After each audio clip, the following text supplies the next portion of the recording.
بسم اللہ الرحمن الرحیم۔ السلام علیکم معزز طلباء کرام، آپ سب کیسے ہیں؟ آج ہم تفسیر بیضاوی کے سبق نمبر 163 کو پڑھیں گے۔ آج کے ہمارے سبق کا عنوان ہے الناس کی تحقیق۔ آج کے ہمارے سبق کی عبارت وَلِذَلِكَ لَا يَكَادُ سے شروع ہوتی ہے۔ آئیے سب سے پہلے آج کے سبق کی عبارت پڑھتے ہیں، پھر اس کو ترجمہ کرنے کے بعد اس کی وضاحت کی طرف بڑھتے ہیں۔ مصنف علیہ رحمہ لکھتے ہیں کہ وَلِذَلِكَ لَا يَكَادُ يَجْمَعُ بَيْنَهُمَا وَقَوْلُهُ إِنَّ الْمَنَايَا يَطْلَعَانِ عَلَى الْأُنَاسِ الْآمِنِينَ شاذٌ وَهُوَ اسم جمع كرخال إذ لم يثبت فعال في أبنية الجمع مأخوذة من أنس لأنهم يستأنسون بأمثالهم أو آنس لأنهم ظاهرون مبصرون ولذلك سموا بشرا كما سمي الجن جنا لاجتنانهم۔ اور اسی وجہ سے یہ دونوں چیزیں حمزہ و لام تعریف بیک وقت جمع نہیں ہو سکتی۔ رہا شاعر کا قول کہ ان الملایا، تو جس میں دونوں جمع ہیں سو وہ شاذ ہے، اور لفظ اناس اس میں جمع ہے جس طرح کہ رخال اس میں جمع ہے، کیونکہ اوزان جمع میں فعال کا وزن ثابت نہیں ہے۔ اور یہ ماخوذ ہے یہ انسا اسباب دربا اور انسا سمیا سے، اس لیے کہ انسان اپنے ہم جنسوں سے انسیت حاصل کرتا ہے۔ یا انسا یہ باب افعال سے ماخوذ ہے، یعنی آنسا، اس لیے کہ انسان روئے زمین پر ظاہر ہیں، آنکھوں سے نظر آتے ہیں، اسی بنا پر تو ان کو بشر کہتے ہیں، جس طرح سے کہ جنوں کو ان کی پوشیدگی کی وجہ سے جن کہتے ہیں۔ جی طلبہ کرام، یہ تھی ہمارے آج کے سبق کی عبارت، اس کا ترجمہ۔ آئیے اب اس کی وضاحت کی طرف بڑھتے ہیں۔ گزشتہ سبق میں ہم نے الناس سے عبارت وَلِذَلِكَ تک پڑھ لی تھی، وضاحت اس کی رہتی تھی، تو اب ہم آغاز سے یعنی الناس سے اس کی وضاحت کرتے ہیں۔ اصل میں اس عبارت سے تین چیزوں کی وضاحت مقصود ہے۔ اول تو الناس کی تعلیل صرفی، اور دوسرا اس کے صیغے کی نوعیت افرادن اور جمع کے اعتبار سے، تیسرا اس کے ماخوذ منہ اور مشتق منہ کی نشاندہی۔ پہلی بات کو اختصاراً یوں سمجھیے کہ نحات کے سلسلے میں اختلاف ہے کہ الناس کی اصل تعلیل سے پہلے یہ کیا تھی۔ تو سلمہ بن عاصم کا قول یہ ہے کہ ناس اور اناسی میں کوئی تعلیل واقع نہیں ہوئی، بلکہ دونوں مستقل مادے ہیں۔ امام کسائی کا خیال ہے کہ ناس اجوف واوی ہے، یعنی ناس کا الف ساکن واو سے بدلا ہوا ہے، اور یہ مشتق ہے نوس سے۔ ناس شے اس وقت بولتے ہیں جبکہ شے میں حرکت و اضطراب ہو۔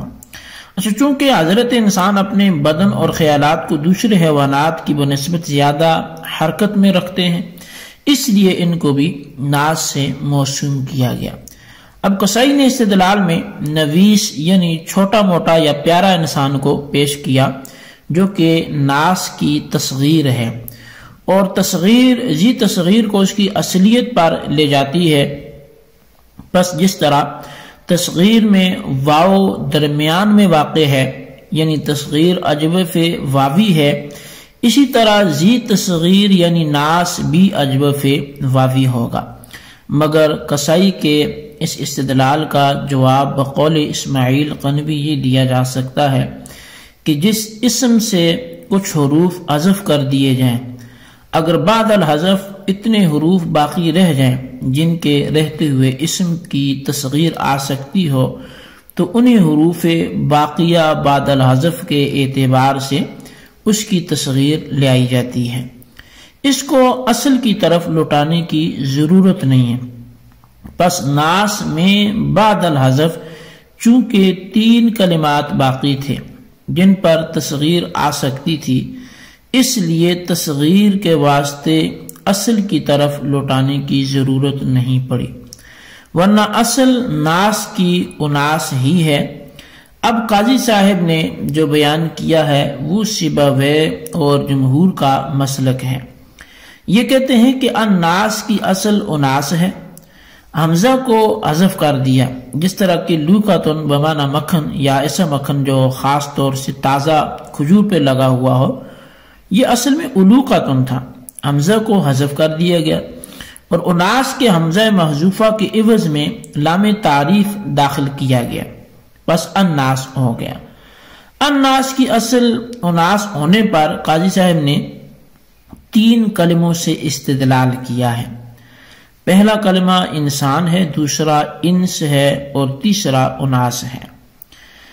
اب یہاں پر وَلِذَالِكَ لا یکاد جو یجمع بینہما کہ ان دونوں کے درمیان جمع نہیں کیا جا سکتا لام تعریف کو اور حمزہ کو، یہ ماقبل والے بیان پر تفریح ہے، یعنی چونکہ الناس میں حرف تعریف حمزہ کا بدل اور عوض ہے، اور عوض و معوض عنہ کا اجتماع وہ محال ہے، جیسے کہ دونوں کا ارتفاع بھی وہ ناممکن ہے، اس لیے الناس میں دونوں چیزوں کو جمع کر کے الاناس استعمال نہیں کر سکتے، ورنہ عوض اور معوض عنہ کا اجتماع لازم آئے گا جو کہ ناجائز ہے۔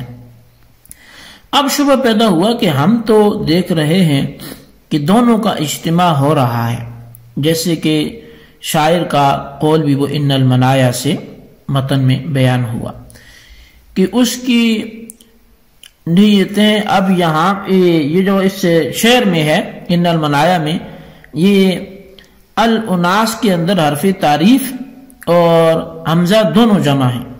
اسی طرح ہمارے سامنے ایسی دی مثال ہے جہاں دونوں کا ارتفاع ہو رہا ہے، اور وہ شاعر کا قول اذ الناس زمان و زمان و زمان، اذ الناس ناس و زمان و زمان، یہاں ثانی ناس میں دیکھیں کہ دونوں غائب ہیں، نہ حمزہ ہے نہ حرف تعریف ہے۔ تو اب آپ کا کیا جواب ہوگا؟ تو اس کا جواب یہ ہے کہ عوض و معوض عنہ کہ عدم اجتماع اور عدم ارتفاع کا کلام وہ فصیح اور شائع میں ہے، اور یہ مثالیں شاذ و نادر ہیں، تو لہٰذا ان کو لے کر ہم پر ہمارے اصول پر وہ اعتراض نہیں کیا جا سکتا۔ اب قاضی صاحب وَهُوَ اسم جمع كرخال ذکر کر کے یہاں سے شے ثانی یعنی الناس کے سیغے کی شرح کر رہے ہیں۔ اس سلسلے میں قاضی صاحب کا فیصلہ یہ ہے کہ اناس اسم جمع کا سیغہ ہے۔ اسم جمع اور جمع میں 3 طریقوں سے فرق کیا گیا ہے۔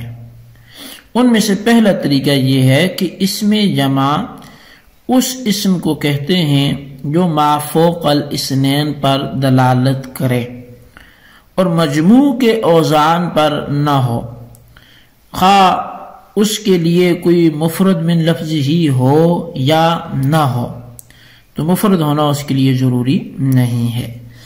اور دوسرا یہ کہ اسم جمع کی تصغیر لانے کے لیے اس کو مفرد کی طرف لوٹانے کی ضرورت نہیں ہے، اس کے برخلاف جمع کے کہ اس میں مفرد کی طرف لوٹانا وہ ضروری ہوتا ہے۔ تیسرا یہ کہ اسم جمع وہ جمع ہے جو خلاف قیاس وارد ہو، بخلاف جمع حقیقی کے کہ وہ تو موافق قیاس ہوتی ہے، مگر یہ ملحوظ رہے کہ اسم جمع کی یہ حقیقت مذکورہ نحات کے نزدیک ہے، اہل لغت کے یہاں اسم جمع اور جمع میں کوئی فرق نہیں ہے، پس نحات میں سے جس نے بھی اناس جمع ہونے کا دعویٰ کیا ہے ان کی مراد اہل لغت کی اصطلاح ہے، اور یہ دعویٰ برسبیل مجاز ہے۔ علامہ زمخشری کی اناس کے بارے میں رائے یہ ہے کہ وہ جمع تکسیر ہے، اصل میں اناس یعنی حمزہ کی کسرہ کے ساتھ تھا، پھر کسرہ کو ضمہ سے بدل دیا گیا اور اناس ہو گیا، جس طرح کہ سکارا کہ ضمہ سین کو فتح سے بدلیے کہ یہ پہلے سکارا تھا تو پھر سکارا ہو گیا۔ تو اب ماخوذ من انسا یا انسا سے یہ شے ثالث ہے، یعنی یہاں اناس کے ماخوذ منہ کی توضیح کر رہے ہیں، اور اس کا حاصل یہ ہے کہ الناس کا ماخوذ منہ مجرد بھی ہو سکتا ہے اور مزید سی بھی ہو سکتا ہے۔ اچھا، مجرد ہونے کی صورت میں 3 احتمال ہیں اور تینوں درست ہیں کہ انسن اور انستن اور انسن، پہلے 2 مصدر سمع اور کارما سے آتے ہیں اور تیسرا مصدر درابا سے آتے ہیں۔ تینوں کے معنی انس حاصل کرنا. اور جب با یا الا صلہ آتا ہے، یعنی جب با یا الا صلہ آتا ہے تو محبت کرنے اور سکونی قلب پانے کے معنی میں آتے ہیں. اس تقدیر پر انسان کی وجہ تسمیہ ہوگی کہ چونکہ وہ بھی اپنے ہم جنسوں سے انس حاصل کرتے ہیں اس لیے انہیں انسان کہتے ہیں. اور انسان اپنے امثال سے انس اس لیے حاصل کرتے ہیں کہ وہ انسان فطرتی طور پہ وہ تمدن کی طرف محتاج ہوتا ہے. اور تمدن کہتے ہیں کہ بنی نوع انسان کا اکٹھے ہو کر باہمی تعاون اور تشارک سے غذا و لباس اور مسکن وغیرہ کا حاصل کرنا. اور یہ چیزیں بغیر انس کے ممکن نہیں ہے، اس کے برخلاف دوسرے حیوانات کے کہ وہ وحشی و تباہ ہیں. تو جی طلبہ کرام، یہ تھی ہمارے آج کے سبق کی عبارت، اس کا ترجمہ اور اس کی وضاحت. اس کو اچھی طرح سمجھیں، اس کے خلاصے کو اپنے رجسٹر پر ضرور لکھیں اور بالخصوص ان سوالات کے جوابات دیں. سوال نمبر 1 یہ ہے کہ انسان کی اصل کیا ہے، یہ جمع ہے یا مفرد ہے، یہ بتائیں. سوال نمبر 2 یہ ہے کہ انسان وحشی و طبع ہے یا مدنی و طبع ہے، باہر صورت وجہ بیان کریں. اللہ تبارک و تعالیٰ سے دعا ہے جو کچھ ہم نے پڑھا سنا سے یاد رکھنے کی توفیق نصیب فرمائے. آمین بجاہ نبی الامین صلی اللہ علیہ وسلم.